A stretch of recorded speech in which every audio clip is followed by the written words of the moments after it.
John Skipper, president of the sprawling ESPN Sports Network, said Monday that he is resigning to treat a substance abuse problem. Skipper's sudden announcement will force the Walt Disney Co-owned network to search for new leadership at a time of retrenchment, with the company losing subscribers due to cord cutters and working to boost its digital output to follow the migration of young sports fans to their smartphones. The 61-year-old executive, who has worked at ESPN since 1997 and has led the company since 2012, said he's struggled for many years with substance addiction but gave no details of his specific problem. He said he had concluded that now is the time to deal with it. I come to this public disclosure with embarrassment, trepidation, and a feeling of having let others I care about down, he said. As I deal with this issue and what it means to me and my family, I ask for appropriate privacy and a little understanding.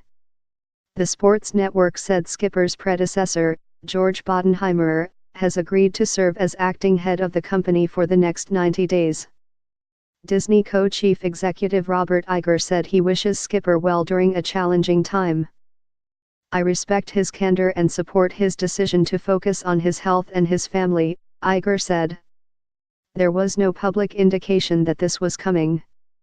Earlier this year Skipper signed a contract extension to keep him at ESPN through 2021 and last week spoke about the company's plans in New York at the Sports Video Group Summit.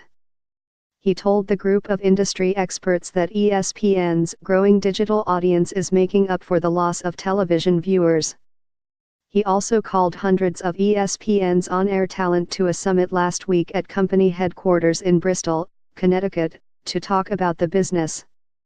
Disney's proposed purchase of several of 21st Century Fox's assets, if approved, is likely to add the 22 Fox-owned regional sports networks to ESPN's portfolio.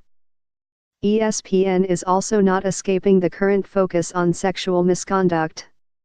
ESPN quickly canceled a show earlier this year produced in partnership with Barstool Sports after some questions were raised about content, and the Boston Globe reported last week about several current and former network employees describing a locker room culture at the network that is hostile to women.